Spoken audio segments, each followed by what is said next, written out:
எல்லோருக்கும் வணக்கம். இன்னைக்கு நம்ம பார்க்க போகிற இந்த வீடியோவில் இந்த வெப்சைட்டை எப்படி கிரியேட் பண்ணாலும் பார்க்கலாம். ஸோ இது ரொம்ப ரொம்ப சிம்பிள் தான். அண்டு ஸ்கிப் பண்ணாமல் பாருங்கள், அப்போ தான் புரியும். ஸோ வாங்க ஆரம்பிக்கலாம்.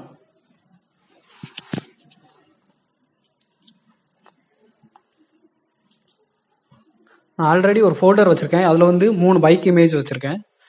விசுவல் ஸ்டூடியோவில் கோடில் போயிட்டு நான் ஒரு ஃபைல் வந்து கிரியேட் பண்ணுறேன். அதுக்கு வந்து bike.htmlனு நேம் வச்சுக்கிறேன். அப்புறம் இன்னொரு ஃபைல் வந்து கிரியேட் பண்ணிக்கிறேன். அதுக்கு வந்து style.cssனு நேம் வச்சுக்கிறேன். ஸோ HTML பேஜில் போயிட்டு வழக்கம் போல் நம்ம HTML டேக்லேருந்து ஸ்டார்ட் பண்ணலாம். ஸோ நான் டைட்டில் வந்து சும்மா பைக் அப்படின்னு சொல்லி கொடுத்துக்கிறேன். அப்புறம் பாடிக்குள்ளே போய் நான் வந்து ஒரு டிவிஷன் வந்து பிரிக்கிறேன். அதோட கிளாஸ் நேம் வந்து கண்டெய்னர் அப்படின்னு சொல்லி வச்சுக்கிறேன். இந்த கண்டெய்னருக்குள்ளே தான் நான் எல்லாமே உள்ளே வந்து இன்சர்ட் பண்ண போகிறேன். ஸோ இந்த கண்டெய்னருக்குள்ளே போய் நான் வந்து ஒரு அன்ஆர்டர் லிஸ்ட் வந்து கிரியேட் பண்ணுறேன். அதில் ஒரு 4 லிஸ்ட் வந்து கிரியேட் பண்ணுறேன். So just copy and 4 list வந்து கிரியேட் பண்ணிட்டேன். இதில் போய் நான் ஒரு ஆங்கர் டேக் வந்து கிரியேட் பண்ணுறேன். இந்த ஆங்கர் டேக்கில் எல்லாமே இந்த பேஜே ரெஃபர் பண்ணுறதுக்காக ஹேஷ் வந்து போட்டிருக்கேன். ஸோ காப்பி பண்ணி 4 இதுக்கும் பேஸ்ட் பண்ணிக்கிறேன். ஃபர்ஸ்ட் ஆங்கர் டேக்கில் நான் வந்து ஹோம்னு சும்மா ரைட் பண்ணிக்கிறேன். நெக்ஸ்ட் வந்து சர்வீசஸ்ன்னு கொடுத்துக்கிறேன். நெக்ஸ்ட் கான்டாக்ட்னு கொடுத்துக்கிறேன். அதுக்கப்புறம் அபவுட் அஸ் அப்படின்னு சொல்லி கொடுத்துக்கிறேன். இப்போது இதை ப்ரௌசரில் உங்களுக்காக ரன் பண்ணி காட்டுறேன். இந்த ஃபைலுக்குள்ளே போயிட்டு ஜஸ்ட் ரைட் கிளிக் பண்ணி கூகுள் குரோமில் போய் ஓப்பன் பண்ணுறேன்.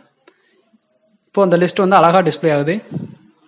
நெக்ஸ்ட் நான் என்னோடய ஸ்டைல் டேக்கை வந்து இதில் வந்து லிங்க் பண்ணிக்கிறேன். ஸோ லிங்க் டேக்கை யூஸ் பண்ணி ஸ்டைல் சீட் அண்டு ஹெச்ரஃப் வந்து style.css அப்படின்னு சொல்லி கொடுத்துக்கிறேன். இப்போ நம்ம ஸ்டைல் ஃபைல் வந்து இதில் வந்து லிங்க் ஆயிடுச்சு. நெக்ஸ்ட் ஸ்டைல் ஃபைலில் போயிட்டு நான் எனக்கு வந்து டிஃபால்ட்டாக உள்ள மார்ஜின் பேடிங் எதுவுமே எனக்கு வேணாம் அப்படிங்கிறதுக்காக ஸ்டார்னு போட்டு மார்ஜின் 0 பேடிங் 0 அப்படின்னு சொல்லி கொடுத்துக்கிறேன். நெக்ஸ்ட் அந்த கண்டெய்னரை வந்து நான் கொஞ்சம் ஸ்டைல் பண்ணிக்கிறேன். ஸோ கிளாஸ்னால டாட் கண்டெய்னர் போட்டு வித் வந்து 100%, அப்புறம் ஹைட் வந்து 100 VH அப்படின்னு கொடுத்தோம்னா என்னோட ஃபுல் டிஸ்பிளே, அதாவது ஃபுல் வித் அண்ட் ஹைட்டை வந்து இது வந்து ஆக்குபை பண்ணிக்கணும். ஸோ ஒரு பேக்ரவுண்ட் வந்து நான் கொஞ்சம் ஒரு ஸ்கை ப்ளூ கலரில் கொடுக்குறேன். கொஞ்சம் டார்க் ப்ளூவாக கொடுத்துக்கிறேன். ஸோ 32 இது பார்த்தீங்கன்னா ப்ளூ கலர் வந்து அழகாக டிஸ்பிளே ஆகுது. நெக்ஸ்ட் அந்த யூஎல் டேக் வந்து ரைட் சைடில் மூவ் பண்ணணும்னு நினச்சிக்கிறேன். ஸோ யூஎல் டேக்கை கால் பண்ணிக்கிறேன். அதுக்கு வந்து பொசிஷன் வந்து அப்சல்யூட் அப்படின்னு சொல்லி கொடுத்துக்கிறேன். அப்புறம் டாப் வேல்யூ கொஞ்சம் கொடுத்துக்கிறேன் 5%. அது மாதிரி ரைட் வேல்யூ கொஞ்சம் கொடுத்துக்கிறேன் 5%. இப்போ ரன் பண்ணி காட்டுறேன். பார்த்தீங்கன்னா அழகாக உங்களுக்கு ரைட் சைடில் வந்து டிஸ்பிளே ஆகுது. நெக்ஸ்ட் அந்த லிஸ்ட் டேக்கை வந்து நான் கொஞ்சம் மாடிஃபை பண்ணிக்கிறேன்.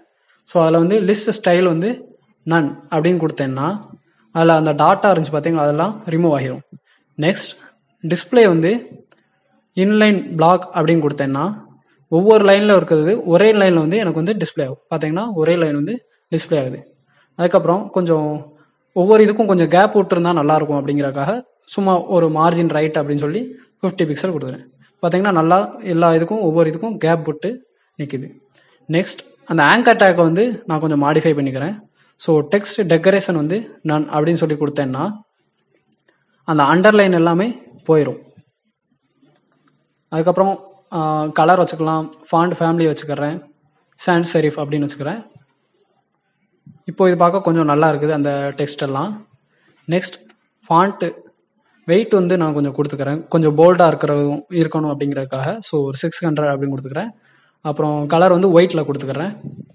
பார்த்தீங்கன்னா இப்போ அழகாக வந்து டிஸ்பிளே ஆகுது. நெக்ஸ்ட் HTML ஃபைலில் போயிட்டு ஒரு டிவிஷன் வந்து பிரிக்கிறேன். அவுட்புட்டில் காமிச்ச மாதிரி லெஃப்ட் சைடில் பார்த்தீங்கன்னா அந்த 3 குட்டி குட்டி பைக் இமேஜ் மாதிரி இருந்துச்சு.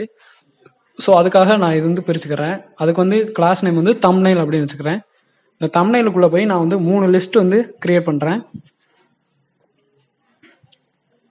அண்ட் இந்த லிஸ்ட்டுக்குள்ளே போய் அந்த 3 இமேஜையும் நான் வந்து இன்சர்ட் பண்ண போகிறேன். ஸோ இது வந்து ஃபர்ஸ்ட் bike.png அப்படின்னு இருக்கு. So just copy and paste பண்ணிக்கிறேன் 3லையும். அப்புறம் பைக் 2 பைக் 3 அப்படின்னு சொல்லி நேம் வச்சுக்கிறேன். இப்போ ரன் பண்ணி காட்டுறேன். இப்போ பார்த்தீங்கன்னா அழகாக உங்களுக்கு அந்த 3 பைக்கும் டிஸ்பிளே ஆகுது. ஆனால் சைஸ் வந்து ரொம்ப பெருசாக இருக்குது. ஸோ இதை வந்து மாடிஃபை பண்ணுறேன். அந்த தம்ப்நெயில் வந்து நான் கொஞ்சம் மாடிஃபை பண்ணிக்கிறேன். ஸோ தம்ப்நெயில் லிஸ்ட் அப்படின்னு சொல்லி போட்டு லிஸ்ட் ஸ்டைல் வந்து நன் அப்படின்னு சொல்லி கொடுத்துக்கிறேன். அப்புறம் பொசிஷன் வந்து ரிலேட்டிவ் அப்படின்னு கொடுத்துக்கிறேன்.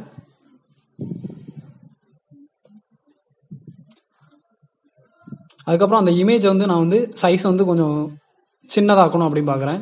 ஸோ தம்ப்நெயிலோட இமேஜ் வந்து டிஸ்பிளே வந்து பிளாக்னா ஒவ்வொன்றா கீழே கீழே இருக்க மாதிரி. அப்புறம் மேக்ஸ் வித் வந்து ஒரு 120 பிக்சல் அப்படின்னு சொல்லி கொடுத்துக்கிறேன். இப்போ பார்த்தீங்கன்னா அழகாக வந்து உங்களுக்கு அந்த 120 பிக்சல்லே எல்லாமே இமேஜ் வந்து டிஸ்பிளே ஆகுது. ஸோ ஒவ்வொரு இதுக்கும் கொஞ்சம் கேப் இருக்கணும் அப்படிங்கிறதுக்காக நான் மார்ஜின் டாப் வந்து ஒரு 50 பிக்சல் அப்படின்னு கொடுத்துக்கிறேன். பார்த்தீங்கன்னா அழகாக உங்களுக்கு எல்லாமே கேப் விட்டு இருக்கு.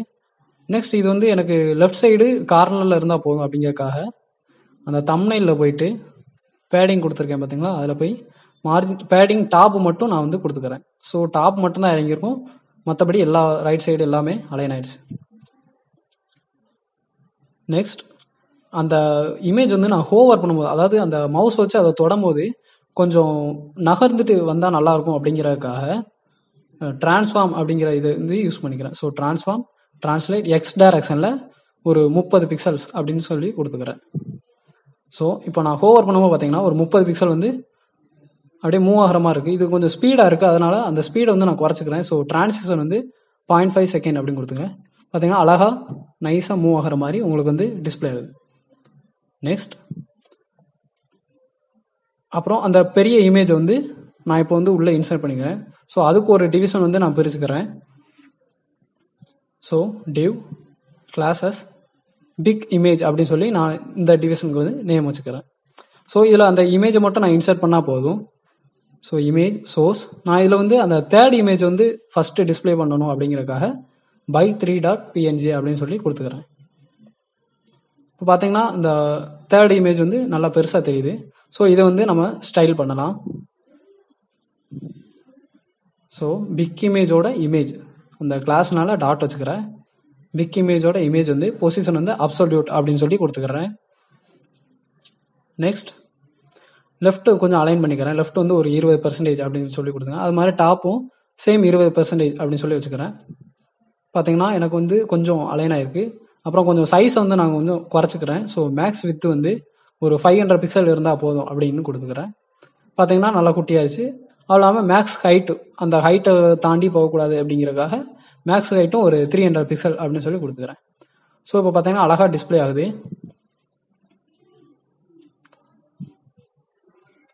நெக்ஸ்ட் இன்னொரு கண்டென்ட் வந்து இப்போ நான் எழுத போகிறேன். ஸோ அதுக்காக ஒரு டிவிஷன் பிரித்து கண்டென்ட் அப்படின்னு சொல்லி வச்சுக்கிறேன். ஸோ இந்த கண்டென்ட்டில் பார்த்தீங்கன்னா ஒரு பேராகிராஃப் வச்சுக்கிறேன். நெக்ஸ்ட் ஒரு H1 டேக் வச்சுக்கிறேன். அப்புறம் இன்னொரு H5 டேக் அப்படின்னு சொல்லி வச்சுக்கிறேன். ஸோ இந்த பேராகிராஃபில் போய் சும்மா நான் லெட்ஸ் ரைட் அப்படின்னு சொல்லி எழுதுக்கிறேன். அப்புறம் H1 டேக்கில் போய் சும்மா ஒரு கோட்டு மாதிரி ஒரு கோட்ஸ் எழுதிக்கிறேன். So don't fear dying fear not living அப்படின்னு சொல்லி சும்மா எழுதிக்கிறேன். அப்புறம் H5 டேக்கில் போய் for bike lovers and bike riders அப்படின்னு சொல்லி நேம் வச்சுக்கிறேன். இப்போ ரன் பண்ணி காட்டுறேன். இது வந்து கீழே வந்து டிஸ்பிளே ஆகுது. இது வந்து நான் வந்து ரைட் சைடில் தான் கொண்டு போகணும். அதுக்காக ஃபர்ஸ்ட் அந்த கண்டென்ட்டை வந்து ரைட் சைடுக்கு மூவ் பண்ணிக்கிறேன். ஸோ ஸ்டைலில் போய் டாட் கண்டென்ட் அப்படின்னு சொல்லி வச்சுட்டு பொசிஷன் பார்த்தீங்கன்னா அப்சல்யூட் அப்படின்னு சொல்லி வச்சுக்கிறேன். அப்புறம் கர்சர் வந்து பாயிண்டர் வச்சுக்கிறேன். அதுக்கப்புறம் மேக்ஸ் வித் கொடுத்துக்கிறேன். ஒரு 50% அப்படின்னு சொல்லி கொடுத்துக்கிறேன். ஸோ இந்த 50% நான் வந்து ரைட் சைடில் தான் கொடுக்கணும். அதனால் நான் ரைட்டு வந்து ஒரு 3% அப்படின்னு சொல்லி கொடுத்துக்கிறேன். அது மாதிரி டாப்பில் இருந்து ஒரு 20% அப்படின்னு சொல்லி கொடுத்துக்கிறேன். இப்போ ரன் பண்ணி காட்டுறேன். பார்த்தீங்கன்னா டாப்பில் இருந்து ஒரு 20% கீழேயும் ரைட்லேருந்து ஒரு 3% சைட்லேயும் டிஸ்பிளே ஆகுது. நெக்ஸ்ட் அந்த கண்டென்ட்டில் உள்ள பேராகிராஃபை வந்து ஃபர்ஸ்ட் நான் வந்து மாடிஃபை பண்ணிக்கிறேன். ஸோ கலர் வந்து பிளாக்னு வச்சுக்கிறேன். ஃபாண்ட் சைஸ் வந்து ஒரு 50 பிக்சல் அப்படின்னு கொடுத்துக்கிறேன். இப்போ ரன் பண்ணி காட்டுறேன். அந்த லெட்ஸ் ரைடுங்கிறது கொஞ்சம் பெருசாகிடுச்சு. நெக்ஸ்ட் கொஞ்சம் ஃபாண்ட் வெயிட்டு கொஞ்சம் கொடுத்துக்கிறேன். ஒரு 700 அப்படின்னு கொடுத்துக்கிறேன். இப்போ பார்த்தீங்கன்னா கொஞ்சம் போல்டாக தெரியுது. கொஞ்சம் டெக்ஸ்ட் ஷேடோ கொடுக்குறேன். அது கொஞ்சம் நல்லா லுக்காக இருக்கும் அப்படிங்கிறதுக்காக.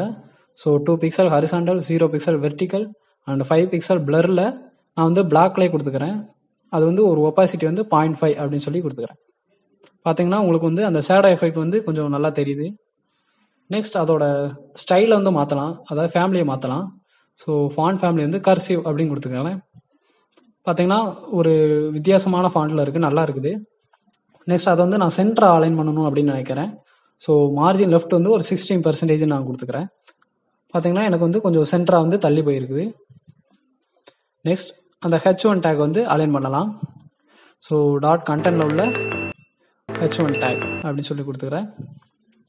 அதுக்கு வந்து ஃபாண்ட் சைஸ் வந்து ஒரு 80 பிக்சல் அப்படின்னு கொடுத்துக்கிறேன். பார்த்தீங்கன்னா ரொம்ப பெருசாக தெரியுது. நெக்ஸ்ட் கொஞ்சம் ஃபாண்ட் வெயிட் வந்து கொடுத்துக்கிறேன், ஒரு 600 அப்படின்னு கொடுத்துக்கிறேன்.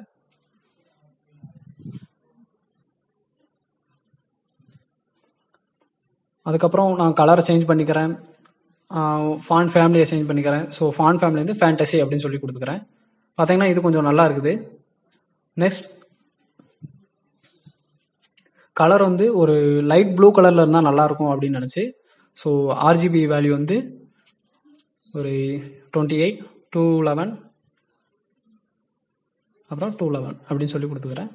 பார்த்தீங்கன்னா கொஞ்சம் லைட் ப்ளூ கலரில் இருக்குது. ஸோ இது கொஞ்சம் ஒரு மாதிரி இருக்குது பார்க்குறதுக்கு. கொஞ்சம் டெக்ஸ்ட் ஷேடோ கொடுத்தா நல்லாயிருக்கும் அப்படின்னு நினைக்கிறேன். ஸோ டெக்ஸ்ட் ஷேடோ வந்து கொடுக்குறேன். 5 pixel horizontal, 5 pixel vertical and 2 pixel பிளரில்.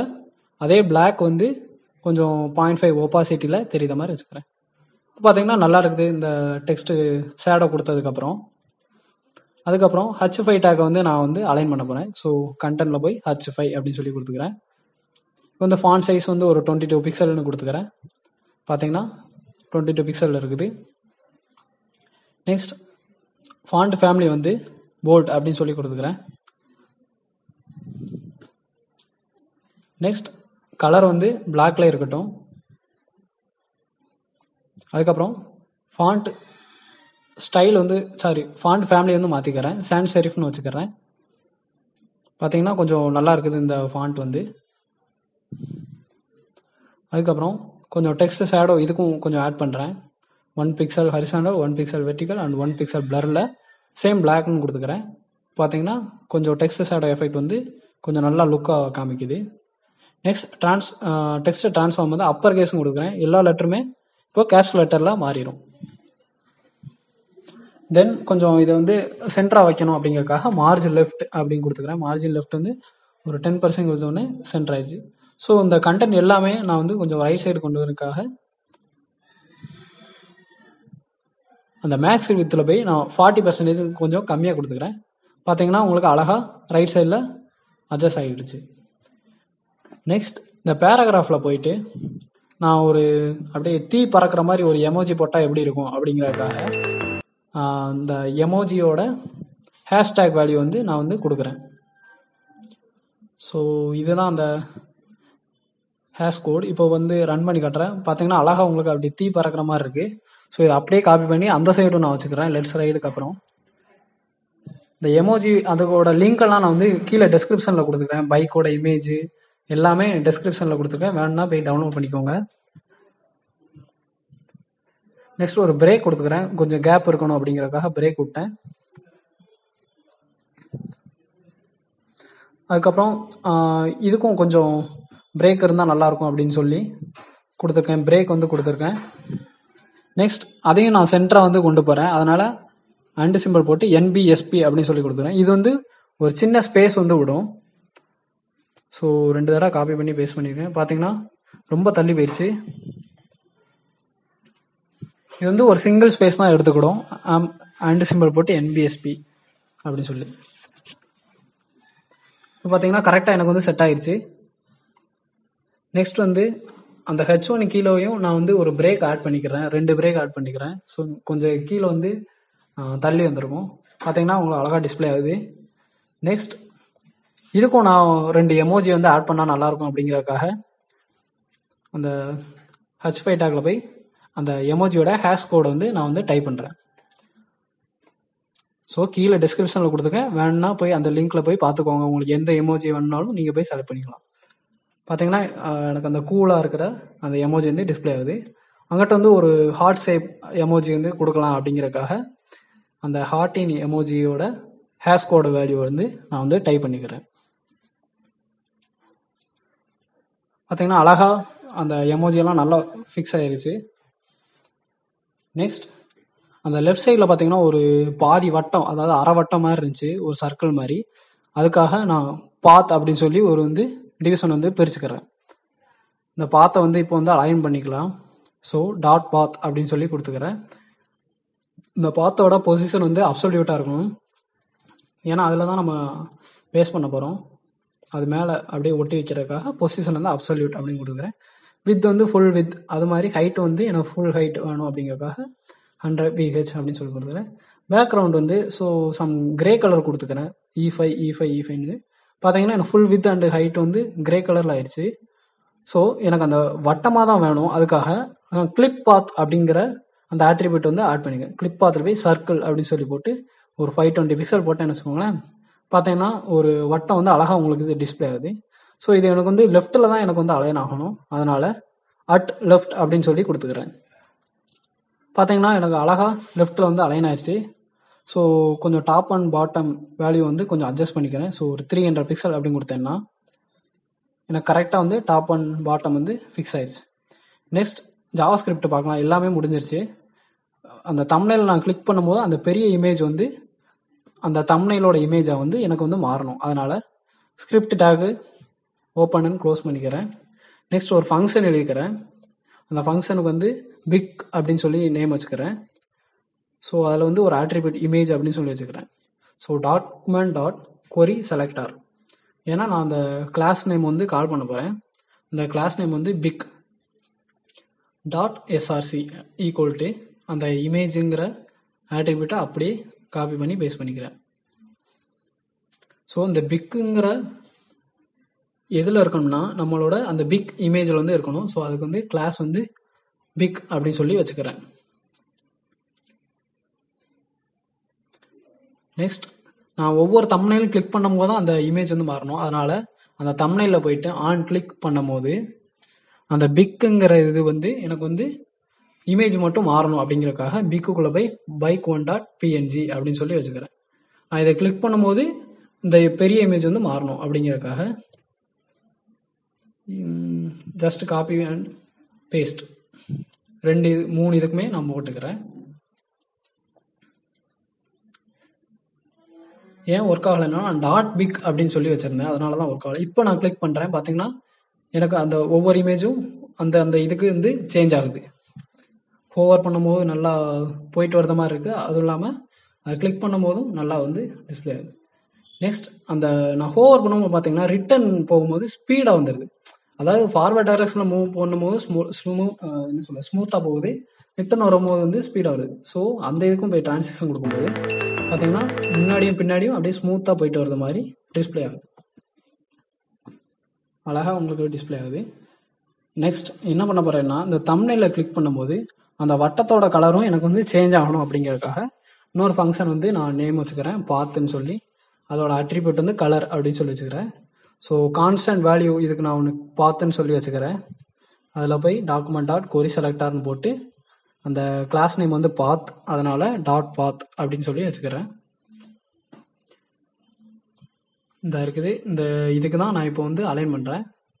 So அந்த பாத்தோட பேக்ரவுண்ட் தான் மாறணும். So path dot style dot background equal to அங்கே என்ன வேல்யூ நான் அந்த ப்ராக்கெட்குள்ளே கொடுத்துருக்கேன்னா அதை அப்படியே காப்பி பண்ணி பேஸ்ட் பண்ணிக்கோங்க. நெக்ஸ்ட் அந்த தம்ப்நெயிலில் கிளிக் பண்ணும் போது தான் இது வரணும். அதனால அந்த ஆன் கிளிக்லேயே போய் நான் எழுதிக்கிறேன். என்ன எழுதுன்னா அந்த பாத்தோட ஃபங்க்ஷனை போட்டு அது உள்ளே போய் என்ன கலர் வேணுமோ அதை நீங்கள் மாற்றிக்கலாம். ஸோ இதுக்கு நான் கிரே கலர்னே கொடுத்துக்கிறேன். நீங்கள் என்ன கலர்னாலும் கொடுத்துக்கலாம். ஹேஷ்டேக் வேல்யூ தான் கொடுக்கணும்னு இல்லை, என்ன வேணாலும் கொடுத்துக்கலாம். இதில் பார்த்தீங்கன்னா நான் ஒயிட்னு சொல்லி கொடுத்துக்கிறேன். அதுக்கப்புறம் இதுலேயும் சேம் அந்த கிரே கலரே இருக்கணும் அப்படிங்கிறதுக்காக அந்த ஹேஷ் போட்டு E5 அப்படின்னு சொல்லி வச்சுக்கிறேன். இப்போ ரன் பண்ணி காட்டுறேன். நான் கிளிக் பண்ணும்போது பார்த்தீங்கன்னா ஒயிட்டாக மாறுது, ரெண்டாவது இமேஜ் மட்டும். மற்ற எல்லாமே நான் கிரே கலர்னே வச்சுக்கிறேன். பார்த்தீங்கன்னா ஒயிட் அண்ட் கிரே 2 தான் வச்சுருக்கேன். நெக்ஸ்ட் அந்த ரைட் சைடு இருக்குது பார்த்தீங்களா, அந்த இதுவும் எனக்கு கலர் சேஞ்ச் ஆனால் நல்லாயிருக்கும் அப்படிங்கிறதுக்காக ஃபங்க்ஷன் பிஜி அப்படின்னு சொல்லி வச்சுக்கிறேன். இதில் நான் பேக்ரவுண்ட் மாற்றுறதுனால பேக்ரவுண்ட் அப்படின்னு சொல்லி வச்சுக்கிறேன். இதுக்கும் அதே மாதிரி கான்ஸ்டன்ட் வேல்யூ ஒன்று கிரியேட் பண்ணிக்கிறேன், பிஜி அப்படின்னு சொல்லி வச்சுக்கிறேன். சேம் query selector வந்து யூஸ் பண்ண போகிறோம். So document dot query selector அப்படின்னு சொல்லி போட்டு நான் வந்து அந்த கண்டெய்னரோட கலரை தான் சேஞ்ச் பண்ண போகிறேன். ஸோ அதனால் டாட் கண்டெய்னர் அப்படின்னு சொல்லி ஃபுல்லாக அதை வந்து கலர் சேஞ்ச் பண்ண போகிறேன். ஸோ டாட் கண்டெய்னர் போட்டேன். Next BG dot style dot பேக்ரவுண்டை தான் மாற்ற போகிறேன். பேக்ரவுண்ட் ஈக்குவல் டு அந்த ப்ராக்கெட்குள்ளே பேக்ரவுண்ட் கொடுத்துருக்கேன். அதை அப்படியே காப்பி பண்ணி பேஸ்ட் பண்ணிக்கிட்டேன். ஸோ அதே தான் அந்த தம்ப்நெயிலை கிளிக் பண்ணும்போது அந்த பேக்ரவுண்ட் வந்து மாறணும். அதே இதில் போயிட்டு ஜஸ்ட் ஒரு செமிகோலன் போட்டுட்டு பிஜி அப்படிங்கிற ஃபங்க்ஷனை போட்டுட்டு என்ன கலர் வேணும்னோ வச்சுக்கலாம். ஸோ நான் பர்பிள் அப்படின்னு சொல்லி வச்சுக்கிறேன். அதே இதை வந்து நான் 3 தம்ப்நெயிலுக்கும் காப்பி பண்ணி பேஸ்ட் பண்ணிக்கிறேன். இப்போ நான் ரன் பண்ணி காட்டுறேன். நான் ஃபர்ஸ்ட் கிளிக் பண்ணும்போது பர்பிள்னு வருது, செகண்ட் கிளிக் பண்ணும்போது பர்பிள். அதே தான் 3 இதுக்கும் நான் பர்பிள் கொடுத்தனால பர்பிள்னு வருது. இப்போ நான் கடைசி இதுக்கு வந்து நான் கொஞ்சம் சிவப்பு கலரில் கொடுத்தா நல்லாயிருக்கும் அப்படிங்கிறதுக்காக ஆர்ஜிபி வேல்யூ வந்து கொடுக்குறேன். ஸோ கொஞ்சம் பிளரை வந்து நான் கொஞ்சம் ஒப்பாசிட்டி வந்து கொஞ்சம் குறைச்சிக்கிறேன். பார்த்தீங்கன்னா 3 கிளிக் பண்ணும்போது அந்த ரெட் கலர் வந்து அழகாக டிஸ்பிளே ஆகுது. நெக்ஸ்ட் செகண்ட் இதை கொஞ்சம் நான் சேஞ்ச் பண்ணால் நல்லாயிருக்கும் அப்படிங்கிறதுக்காக கொஞ்சம் லீனியர் கிரேடியண்ட்டாக கொடுத்துக்கிறேன். நீங்கள் என்ன கலர்னாலும் கொடுத்துக்கலாம். ஸோ நான் இதில் சும்மா ஒரு 70 டிகிரியில் எல்லோவும் க்ரீனும் கலந்துருந்தால் நல்லாயிருக்கும் அப்படிங்கிறதுக்காக போட்டிருக்கேன். இப்போ ரன் பண்ணி காட்டுறேன். ஃபர்ஸ்ட் கிளிக் பண்ணும்போது பர்பிள், செகண்டு வந்து அந்த எல்லோவும் க்ரீனும், தேர்ட் வந்து அந்த ரெட் வந்து டிஸ்பிளே. ஸோ அவ்வளோதான் இந்த வீடியோ. இந்த வீடியோ உங்களுக்கு பிடிச்சிருந்துச்சுன்னா மறக்காமல் லைக் பண்ணுங்கள், ஷேர் பண்ணுங்கள் அண்ட் கமெண்ட் பண்ணுங்கள். இது வரைக்கும் நம்ம சேனலை சப்ஸ்கிரைப் பண்ணாதவங்க மறக்காமல் சப்ஸ்கிரைப் பண்ணுங்கள். தேங்க்யூ.